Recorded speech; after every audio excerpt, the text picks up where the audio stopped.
굉장히 중요한 부분, 마지막에 두 번째 부분이 나옵니다. 자, 12장 1절. 그러므로 형제들아 내가 하나님의 모든 지혜 위하심으로 너희를 권하노니. 이게 중요한 전환이에요. 왜냐하면 이제 그 로마서가 크게 두 부분이 있는데 11장까지가 하나님의 구원의 경륜, 하나님의 복음에 대한 부분이 거기가 완결이고요. 12장부터는 새로운, 벌써 톤이 틀리잖아요. 나오는 언어도 틀리잖아요.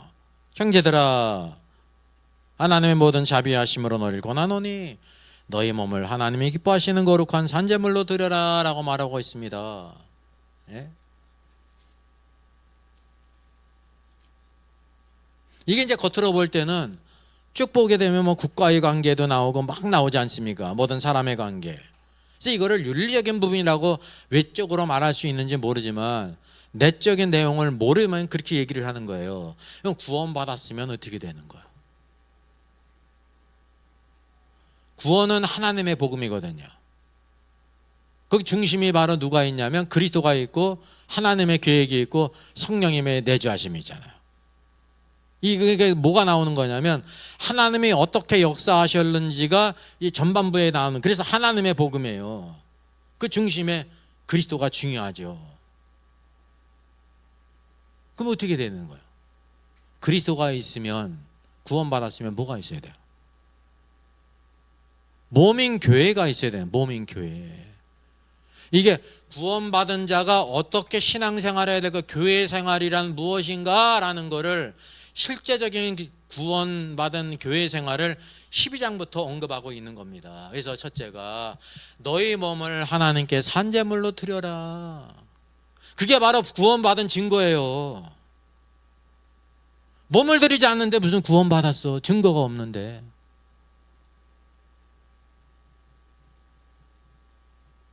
우리 생각은 그냥 믿었으면 구원받은 거잖아요. 맞지? 믿은 증거가 있어야 된다니까? 그 증거가 바로 뭐냐면 누리는 거예요. 누림. 너의 몸을 드리라는 거예요. 마음만 들리지 말고. 마음뿐이야. 마음뿐이야. 마음은 필요가 없어요. 몸이 가야 마음도 가는 거라니까. 어떻게 따로 국밥이 있어요? 몸 따로 마음 따로 있는 사람 있어요? 그러면 가능해요. 몸은 딴 데 가 있고 마음만 갔어. 그럼 마음교회라고 그러면 되겠네. 몸을 드리라는 거라니까. 몸을. 만약에 마음이 따로 있어, 그 사람 어떤 사람이에요? 돌아가신 사람이죠. 마음이라는 건 어디에 속한 거예요? 아니, 혼에 속한 거니까. 몸하고 따로 있다고 하는 거는 이제 죽었다는 뜻이죠. 따로 있으면 죽은 거라니까.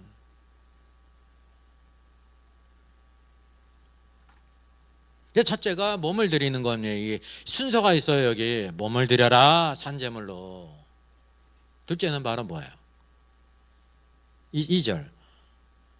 세대를 본받지 말고 세상을 본받지 말아라. 소극적으로. 적극적으로는 마음을 새롭게 함으로 변화를 받아 그랬습니다. 이게 마음이 뭐라고 그랬습니까? 누스인데요. 이게 생각으로 번역하는 게 더 좋아요. 누스. 왜냐하면 생각이 변해야 마음이 바뀌는 거예요. 생각이 안 바뀌었는데 마음이 바뀌어요? 생각이 중요한 겁니다. 어떤 생각을 하고 있는지가 그 사람의 인격이라니까요. 생각이 바뀌어야 돼. 생각이 변화가 돼야 돼. 여기 밑에 거는 이제 잘못 나왔네요. 이제 생각이 변화돼야 된다. 변화.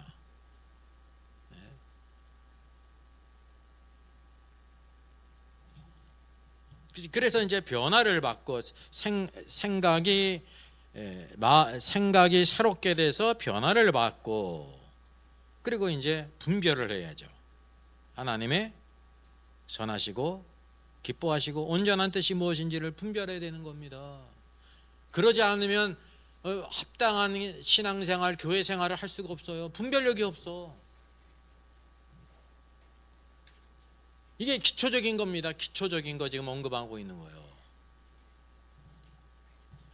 그래서 여기 이제 2절까지가 기초적인 것의 중요한 부분을 여기 지금 언급하고 있지 않습니까? 그리고 3절 좀 이하를 보니까 뭐에 대해서 말씀하고 있습니까?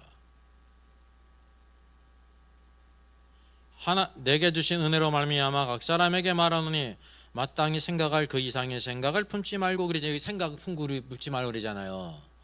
이게 마음으로 번역된 것과 똑같은 단어예요. 누스. 그러니까 뭐로 번역이 돼야 돼? 마음이 생각으로 번역돼야지. 여기서는 마음으로 번역되고 여기서는 생각으로 번역되고. 그러니까 이제 성경 번역은 헬라어를 잘한다고 하는 게 아니에요. 헬라어도 잘할 뿐만 아니라 성경의 문맥을 알아야지요. 문맥에 따라서 어떤 그 단어를 쓸 것인가가 결정되지 않습니까?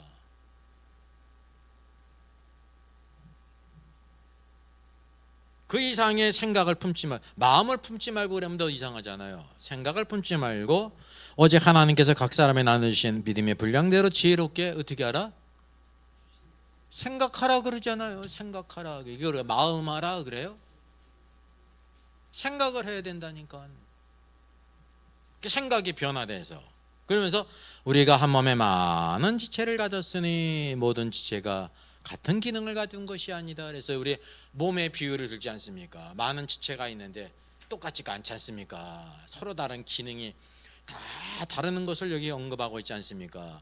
지금 여기 뭐에 대해서 언급하고 있어요? 은사에 대해서 말하고 있는 거예요. 지금 로마서에서 나오는 은사는 고린도전서에서 나오는 은사와 성격이 전혀 틀리잖아요. 이게 하나님의 복음 안에 있는 구원받은 자가 이렇게 합당하게 신앙생활하는 데 있어서 자기 몸을 하나님께 드리면서 생각이 변화될 뿐만이 아니라 뭐를 사용하라는 거예요? 자기 은사를 사용해서 교회를 세우러 가는 거예요. 은사는 뭐를 위해서 있는 건지 아십니까? 교회를 세우라고 있는 거라니까요. 개인 원맨쇼라고 주신 게 아니라니까.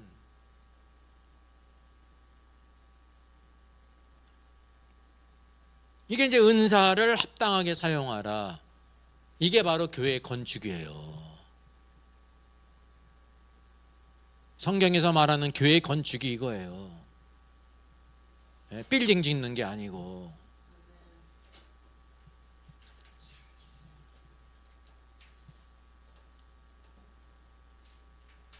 그래서 여기 쭉 그 은사들에 대해서, 은사가 어떻습니까? 다 우리가 좀 이렇게 막 매력적인 은사가 있어요, 없어요? 뭐야, 방언도 없고 병 고치는 것도 없고 예언도 없고 통역도 없고, 뭐야, 이것도 은사야? 초등학교 은사님은 다 늙어 빠졌는데 이것도 늙어 빠졌어. 그런 생각 갖지 않겠어요? 그러면 교회를 세우는 은사는 이런 은사라니까. 고린도전서에 나오는 은사, 하나님의 선물 맞아요. 제가 그 은사를 부인하는 게 아니라니까. 근데 그게 합당하게 교회를 세우는 데 쓰여지지 않고 어떻게 쓰여져요? 자기를 높이고 질서를 무너뜨리는 데 사용했다니까. 다 그게 합당하게 사용하면 좋은 거예요. 근데 그러지 않았다니까요. 성격이 그렇기 때문에 그런 거예요. 그리고 그거는 내가 신앙이 이렇게 생각이 변화되지 않아도 은사는 하나님이 주시면 하는 거라니까요. 근데 이 은사는 어떤 건지 아세요? 가르치는 걸 아무나 할 수 있어요? 섬기는 걸 아무나 할 수 있어요? 긍휼을 베푸는 걸 아무나 할 수 있어요? 내가 이렇게 변화되지 않으면 절대 할 수 없는 거예요, 이게. 그래서 이거 뭐냐면 생명의 은사라는 거예요. 생명의 성장이 된 만큼 섬기는 거라니까요. 갓난아기가 집안을 섬길 수 있어요, 없어요? 없어요. 갓난아기는 잘하는 게 울고 싸고 그냥 맨날 그냥 그러는 거라니까. 나만 돌봐달라고. 언제 섬기냐면 이렇게 자라가지고 언젠가 심부름도 하고, 자라야 된다니까. 자라야. 예? 나에게 갑자기 은사 받아가지고 막 그냥 설거지도 하고 막 그렇습니까? 그런 경우가 없어요. 장도 막 봐오고 돈도 막 벌어오고 그래요? 없어요. 그걸 기대하지 말라니까. 영적으로 똑같다니까. 그래서 이 로마서의 은사가 왜 그러냐면 하나님의 복음 안에서 교회를 세우고 자기 자신이 하나님께 온전히 드려지는 첩경인 것을 우리에게 보여주고 있는 거죠. 이게 성격이 완전히 틀립니다.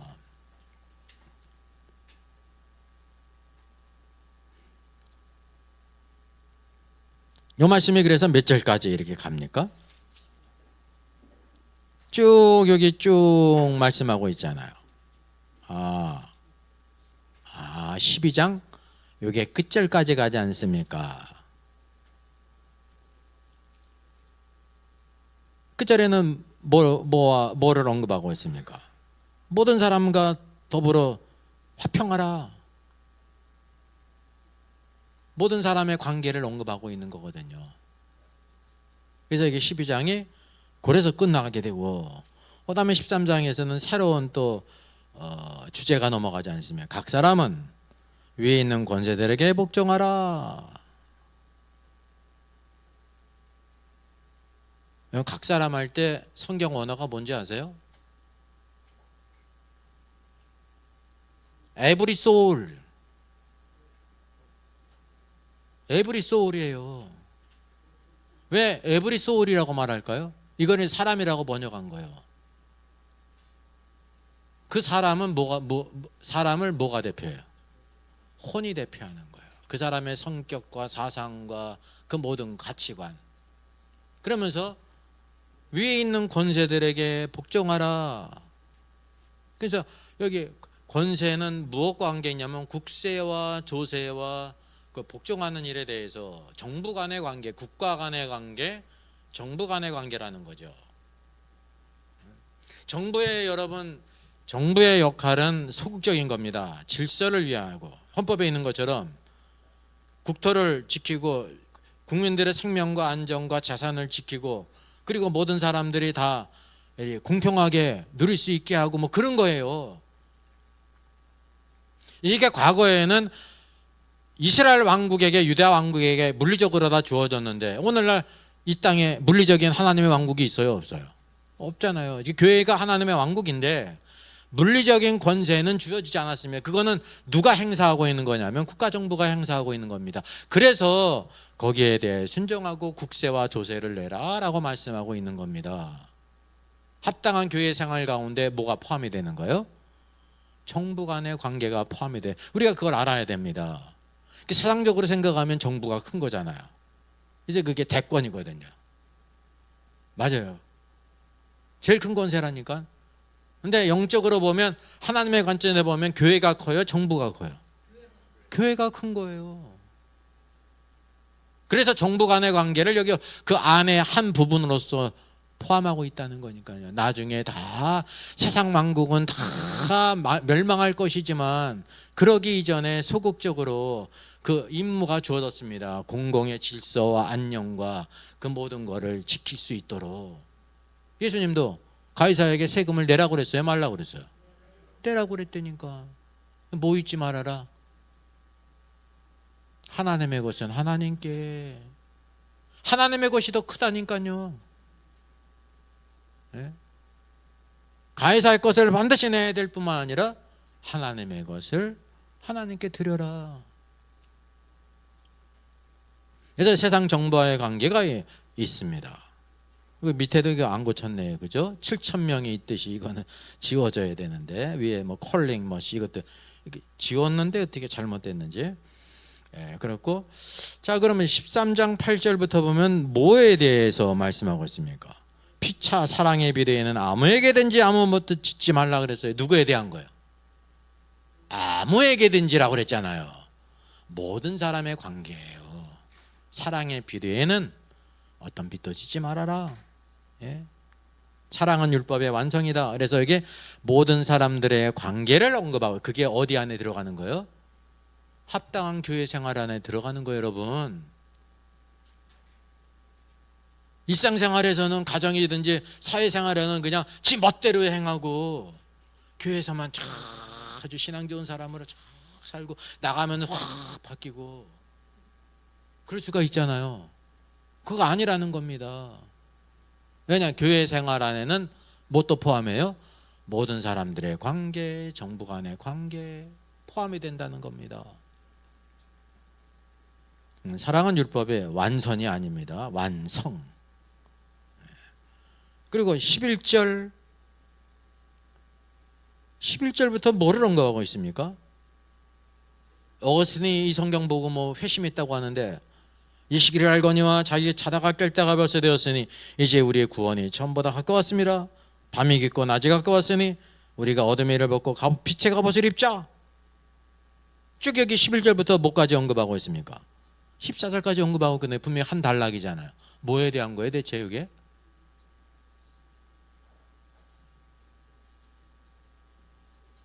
세상과 오늘도 육신의 여러 가지 전쟁을 언급한 거예요. 합당한 신앙생활은 세상과의 전쟁에서도 이겨야 되고 정력이 모두 육신에서 나지 않습니까? 육신의 정력과의 전쟁에서 이겨야 된다. 이게 바로 교회 신앙생활 가운데 중요한 부분이라는 거 언급한 거 있는 거예요 지금. 이게 로마서가 말씀하고 있는 스토리텔링입니다. 쭉 메시지가 쭉 이어지는 거예요. 이게 따로 국법이 아니라 쭉 이어지는 거예요.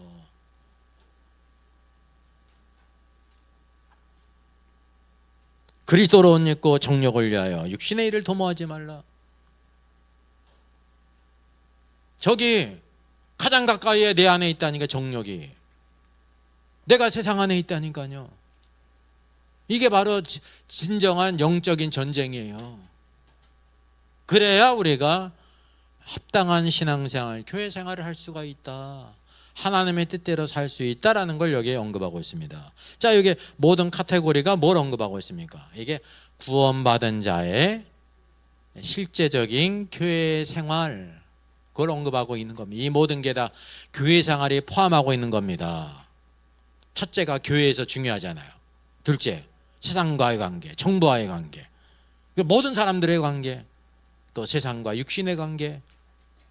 저기 우리 안에 있어요. 정력적으로 살면 우리가 세속적으로 살 수 있다니까요. 이게 다 합당한 교회 생활 안에 포함되는 것이다 라는 걸 여기 언급하고 있는 것입니다.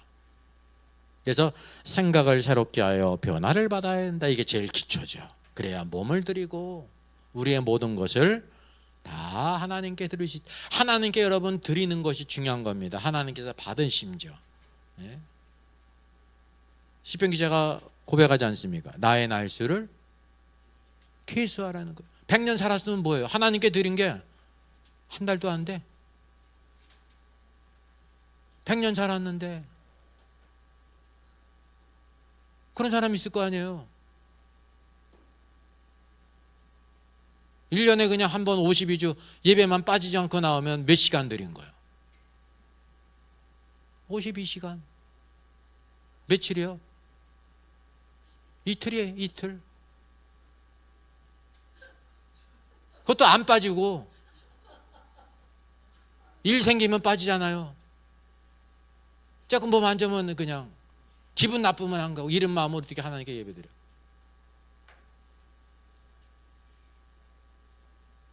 그러니까 하나님께 드려야 되니까 하나님께 드려라. 네, 구원받았으니까. 핏값으로 사신받아서 주님의 것이 됐다니까요. 이게 이쪽으로 넘어갔네.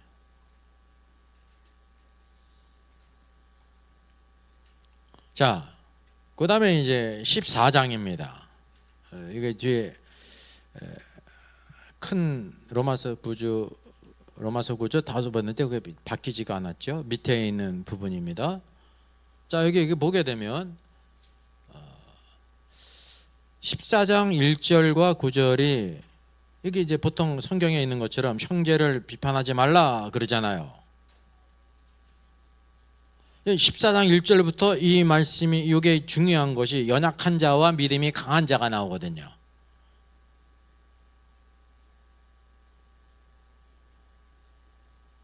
믿음이 연약한 자는 채소만 먹는데 어떤 사람은 모든 것을 다 먹은 믿음이 있고, 그래서 믿음이 연약한 자와 믿음이 강한 자가 있다라는 것을 쭉 언급하고 있는데, 이게 어디까지 언급하고 있습니까? 14장 다 나오잖아요. 음식으로 말미암아 고기도 먹지 않고 포도주도 마시지 않고 쭉 말씀하고 있지 않습니까? 15장도 또 그 동일하잖아요. 믿음이 강한 우리는 마땅히 믿음이 약한 자의 약점을 담당하고 자기를 기쁘게 하지 아니할 것이라면서 똑같은 주제를 쭉 언급하고 있는 겁니다. 몇 절까지? 15장?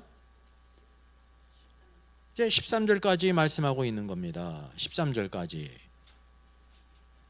이게 뭐냐면요, 오늘도 신자들, 이제 교회 안에 신자들의 특별한 문제가 믿음이 강한 자와 약한 자의 문제라는 거예요. 이게 중요한 문제.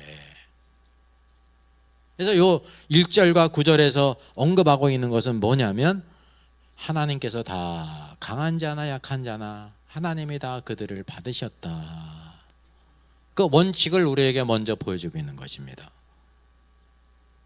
그죠? 그리고 10절부터 내 형제를 비판하느냐 어찌하여 내 형제를 업신여기느냐 다 하나님의 심판대 앞에 서리라고 말씀하고 있으면서 이게 뭐를 언급해요? 10절과 12절 짧은 부분이지만은 하나님의 심판대를 언급해요. 하나님의 심판대. 이런 믿음이 약한 자와 강한 자 사이에 여러 가지 많은 판단과 트러블이 일어나게 될 때 첫째 원칙은 하나님이 그 모든 사람들을 다 받으셨다. 너희들도 다 그것을 어떻게 하라는 거예요? 다 이렇게 받으라. 그리고 둘째는 바로 뭐냐면 그 결과, 그 일로 인해서 무엇이 있을 것이다? 하나님의 심판대 앞에서 심판이 있을 것이다.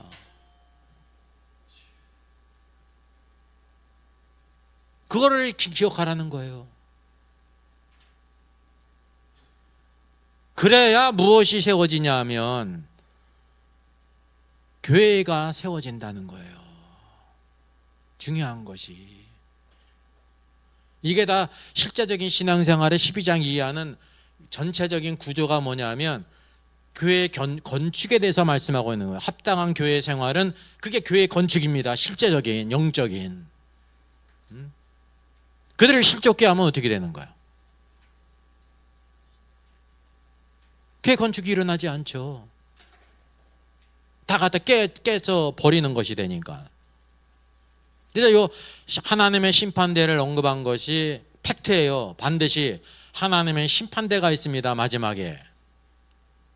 오늘도 신앙생활 가운데 내가 하나님의 심판대 앞에 다 서야 될 것을 생각하면 우리가 이 땅의 교회 생활을 하게 될 때 믿음이 연약한 자들을 우리가 이제 재판하지 않고 잘 이렇게 세워갈 수 있다는 걸 여기 지금 언급하고 있는 겁니다.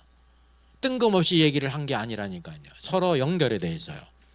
그리고 중요한 것은 14절 13절 이하가 뭐를 말씀하고 있습니까?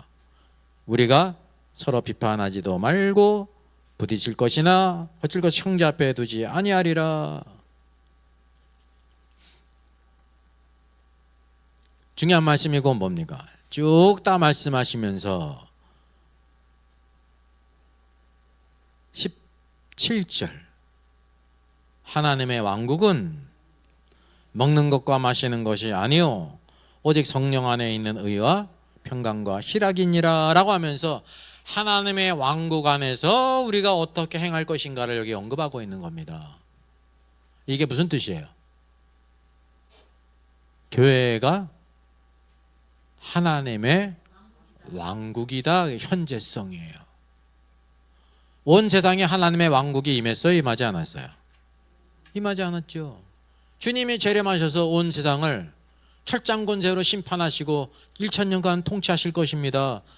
그때 온 땅에 하나님의 왕국이 임하는 거예요. 그래서 계시록 11장 15절에 세상 모든 왕국이 그리스도의 왕국이 되어 그랬어요. 되어가 뭐예요? 비컴이 뭐예요? 영어 축구 선수 유명한 사람은 베컴은 있는데 비컴은 아직 됐다는 거예요? 안 됐다는 거예요? 안 된 거예요. 왜? 지금 은혜의 시대, 구원의 날이기 때문에. 근데 주님이 다시 재림하셔서 의로 공의로 모든 것을 심판하신단 말입니다. 그러니까 온 세상에는 하나님의 왕국이 임하지 않았습니다. 오늘도 교회 안에서도 물리적인 하나님의 왕국이 임했습니까? 아니에요. 말씀과 성령으로 오늘도 주의 성도들을 주님이 통치하신다니까요. 순종하는 사람은 거기에 순종할 것이고, 순종하지 않는 사람은 지멋대로 살아간다니까. 그 지멋대로 살아가도 별일 있어요, 없어요? 없다니까. 그러니까 간이 붙는 거예요. 괜찮으니까. 몰라서 그런다니까. 몰라서. 오늘도 뭐냐면 하나님의 왕국의 기초가 바로 무엇이냐? 첫째, 의. 교회 생활을 하면서 의의가 없는 사람이 있죠. 뭐가 없어서 그런 거예요? 의의가 없다는 것은 하나님의 왕국 안에서 살지 않기 때문에 그러는 거예요. 세상에서도요, 동창회 모이면 돌아가면서 차 사고 밥 사잖아. 이야, 20년 돼도 한 번 안 내는 사람이 있어. 이야, 대단해. 다 알아. 남는 건 다 싸가. 의의가 있어요, 없어요? 없다니까. 교회도 똑같아. 공통적인 분깃이 있잖아요. 그게 뭐가 없냐? 의의가 없기 때문에. 의의가. 근데 세상에서 그러면 손가락질 받는데 교회는 괜찮다고 생각해. 교회니까. 근데 교회가 하나님의 왕국이라는 걸 몰라. 여러분, 유월절로 구원받았으면 바로 어디에 들어가냐면 무교절로 들어가는 겁니다. 무교절은 누룩이 없는 떡. 누룩이 죄를 상징하지 않습니까? 죄가 없는 떡 누구예요? 예수 그리스도예요. 유일하신 분. 그분을 먹고 닮아가야 된다는, 그게 신앙생활이라니까. 무교절의 중요한 요소가 바로 뭐예요? 키워드가 죄를 이기는 삶, 의예요. 의. 그게 신앙생활이라니까. 그게 바로 하나님의 왕국입니다. 하나님의 집은 은혜를 누리는 거예요. 그 하나님의 교회는 또 하나님의 왕국이라니까. 의의가 있어야 되는, 의의가. 첫 번째가 의의라는 겁니다. 의의. 둘째는 뭡니까? 의의와 평강과 희락이라 그랬잖아요. 의의와 희락과 평강이라. 기쁨이 있고 평강이. 그래서 의의가 없으면 평강이 있어요, 없어요? 없는 거야. 의의가 없으면 평강도 없고 뭐도 없어요. 희락도 없죠. 조의도 없지. 만나면, 불의한 사람 만나면 얼굴이 환해져요? 저 도둑놈의 새끼. 꼭 한 돈 갚지도 않으면서 그냥 여행만 다니고. 그럴 거 아니면 기쁨이 있어요, 없어요? 없을 거잖아요. 그래서 이 세 가지 요소라니까. 하나님의 왕국의 요소가 내적인 요소예요. 내적인 요소. 그래서 우리가 하나님의 왕국 안에 있다라는 걸 여기 언급하고 있는 것입니다. 그리고 이제 15장을 보게 되면 15장 이 믿음에 강한 우리가 마땅히 믿음에 약한 자의 약점을 담당하고 하면서 여기 이제 전체적으로 한 군데 들어가지만 여기 13절까지가 여기 같이 언급하고 있는데, 여기 중요한 것이 그 무엇입니까?